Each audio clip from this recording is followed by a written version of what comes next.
We all love the God of Thunder. Not only is he likable, but he's one of Marvel's strongest characters. But sometimes all that power is useless when you can't even use it. Thor is often so overpowered that he's actually pretty useless when he can't use many of his divine gifts. We're counting them down from the insanely powerful to the downright bizarre. Before we count them down though, why not click on that subscribe button if you haven't already? That way you'll get all the latest content from CBR every day.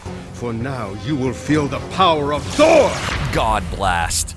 We're going big on our first entry, and you may be confused as to why it's even on this list. Fans of Thor will know that the God Blast is one of the God of Thunder's strongest abilities. With the help of his mighty hammer Mjolnir, he can use the God Blast to devastating effect, including the elimination of immortal figures in the Marvel Universe. So why is such a power move on this list? Surely it's one of Thor's most prized assets. Just like everything in the universe, every action has an equal reaction. There is a catch for Thor and his hammer being so powerful in this instance. After a series of unfortunate events, Doctor Strange bound the life force of Mjolnir to Thor's physical body. This is where the combined power comes from, but what happens to one happens to the other. So if Mjolnir should get damaged, Thor would too, and vice versa. We've seen Hela utterly destroy Mjolnir in the teaser for Thor Ragnarok, which would render Thor completely useless if he was bound to it in the films. For all that power, it's just not worth the risk in the long run, especially in the cosmos where equally powerful villains exist. Donald,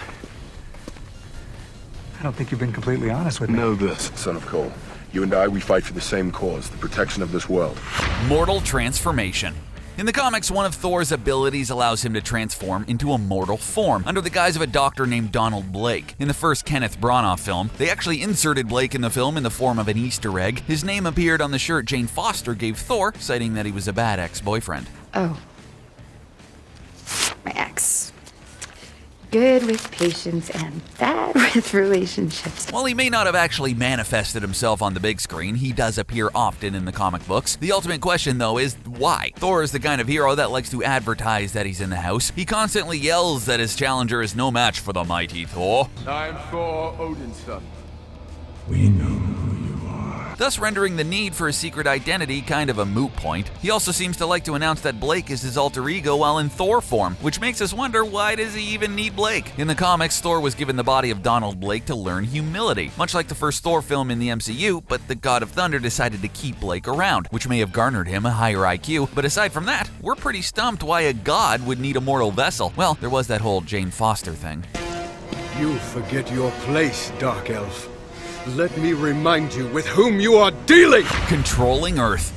Here's an ability that by default sounds pretty powerful, but how is it that the God of Thunder got bestowed an ability that's very much tied to the essence of our planet? In the comics, Thor actually died at one point, but like most comic book heroes, he was eventually brought back, but in his resurrection, things got scrambled and misinterpreted. And Thor was under the belief that he was the son of Gaia, the elder goddess. He accepted this belief and earned the ability to control the Earth. So what do we mean when we say control the Earth? Well, in short, Thor can release the power of Mother Nature. Thor can release earthquakes and chasms that are the size of whole entire continents. Naturally, these quakes are so strong that the Richter scale can't even properly measure them. He can also control the likes of landslides and avalanches, because why not at this point? We think it's pretty obvious why these powers are useless. Despite being so overpowered, there's just no way he can use them without causing harm, death, and destruction to millions of innocent lives. A continent-wide earthquake would be devastating and would naturally launch volcanoes and tsunamis by association. Things would get a little apocalyptic, and that's not on Thor's agenda.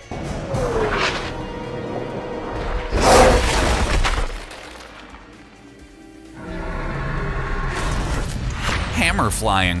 Seriously, what is the point of this one? Thor's been known to take his hammer, swing it around, and fly around. Only he's not exactly flying. The weight of the hammer is so extreme that it essentially drags him around at high speeds, hence why he flies with his hammer leading the way. He doesn't do that to attack, he does it because he has to. But we have to ask ourselves, why does he bother? Flying is cool and all that, but Thor's been known to have other means of transportation on hand that makes using the hammer flight method seem out of place. For one, there's the Bifrost, which will take him literally anywhere in the galaxy within a few seconds. Not bad, eh? While not a power seen on the big screen yet, Thor is another power that makes flying utterly useless in Earth 1610. An offshoot of the main 616 universe, Thor actually has the ability to teleport, which is way cooler method of getting around than being dragged by a hammer, if you ask us. Having the God of Thunder materialize before you is much more intimidating than him flying in to save the day. It worked. We have done the impossible. The serpent's threat has ended. Make it rain. Thor is without a doubt the god of thunder. Do you remember that awesome shot in Thor Ragnarok trailer where he landed on the Rainbow Bridge and had lightning bolts flying all over the place? Yeah, we do too. And it was an awesome shot. But Thor's ability to control thunder and lightning does well beyond those two key elements of a thunderstorm. Thor can actually make it rain whenever he wants. While dropping water on your enemies may be refreshing while making visibility a problem, you have to admit that having the ability to turn on the rain effect doesn't really amount to anything. We got a bit of a chuckle when we envisioned Thor threatening the likes of Ultron with the power of rain. As funny as that line would be, there's just no legitimate threat behind it. Lightning's an awesome power, as evident by his attack on the Chitauri in the first Avengers film, but adding rain is anticlimactic when the lightning already does so much damage. At least if the Earth ever has a serious drought, Thor can fly in and restore balance. He is charged with the protection of Earth after all. That doesn't just mean when bad guys strike. Aside from offering blessings, the power really doesn't offer much. Tell me, how do my talents strike you? Brawn, not brain. We have to be honest, despite Thor being so powerful, he's not the brightest person in the cosmos. That means... This barrier. So Doom possesses this weapon? In fact, he's a bit thick. Thor is bestowed with god-like strength and stamina. It's been recorded that the god of thunder has shattered adamantium by flexing and fixed the Leaning Tower of Pisa with one finger. He can also fly to the sun in a matter of minutes should he desire. But with all that power, one muscle has been left out. In the mockumentaries that were released online, Thor insists that he has more brains because muscles are brains, and he's covered in them. This is a perfect illustration that despite all his power, Thor is not an intelligent dude. He acts first and thinks after, which can cause a lot of problems for many people. Let's refer back to him yelling his secret identity's name out for everyone. He disobeyed his father and started a war with the Frost Giants, and he completely assumes that Asgardian customs are the same on Earth, when clearly they aren't.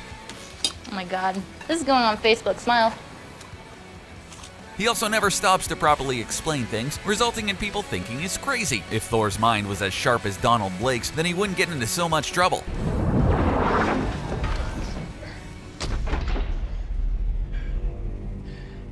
Are you ever not going to fall for that?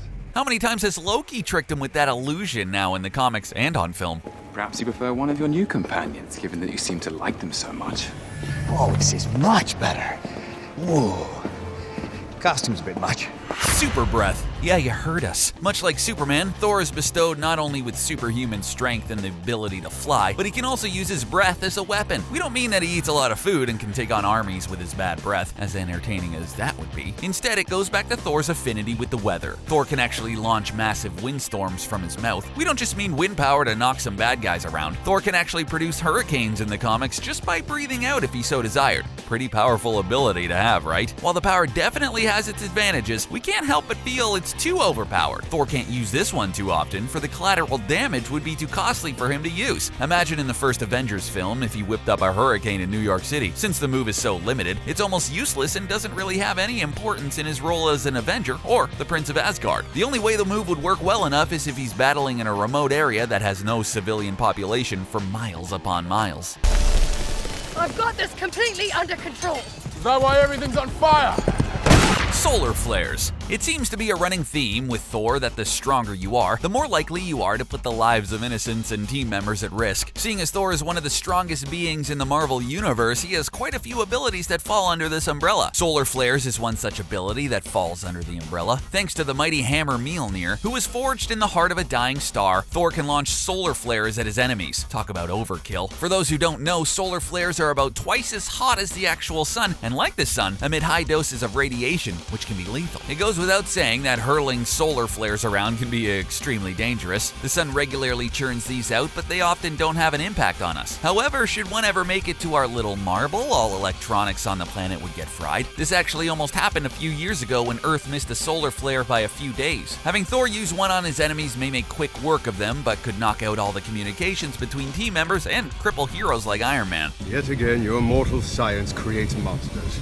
Truly, man's technology causes nothing but harm. Antimatter particles. Sometimes we have to wonder what the writers are thinking when they're coming up with new superpowers for their favorite superheroes. It's one thing to make them powerful, but when said superhero becomes too powerful, it only makes him less interesting. But questions when and where those powers can be put to good use. Take Thor's antimatter particle power. He once used that power to reverse a spell, which had citizens of Earth appearing as negative versions of themselves. With the spin of his hammer, and him boasting about it at the same time, he broke the spell and brought everyone back to life. But there's a flip side to this power. Since we're talking about scientific scientific stuff here and not magic. Thor's ability to manipulate antimatter particles extends him to having the power to erase anyone or anything from ever existing. So while Thor does have the capacity to use this power for good, should he ever fall under the control of a telepath, the universe could be in serious trouble. So why even have this power? Sometimes you have to find a more practical way to break spells than bring in scientific theory, especially when said character is based off a Norse deity. You are a vain,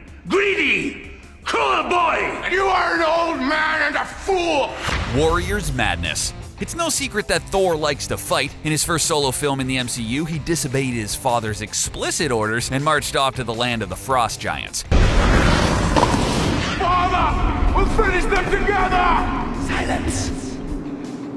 Here, he brought destruction down on the sworn enemies of Asgard and actually enjoyed it, laughing as he did it.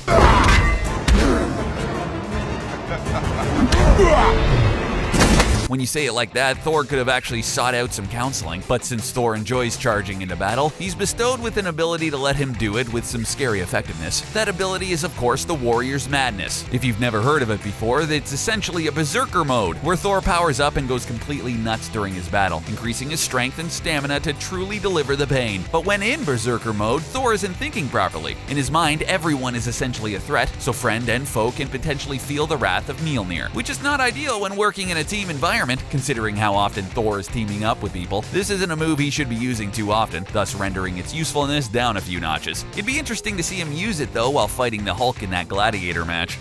Alright, hey. Alright, good job, guys. Let's just not come in tomorrow. Let's just take a day. There you have it, everyone. Which godlike power do you think is actually pretty useless for Thor to have? He certainly has his fair share of overpowered abilities, but quite often they're so powerful, they're ultimately useless for fear of hurting allies and civilians. Let us know what you think in the comments below, and be sure to like this video and subscribe to our channel for more awesome videos in your playlist. Thanks for watching.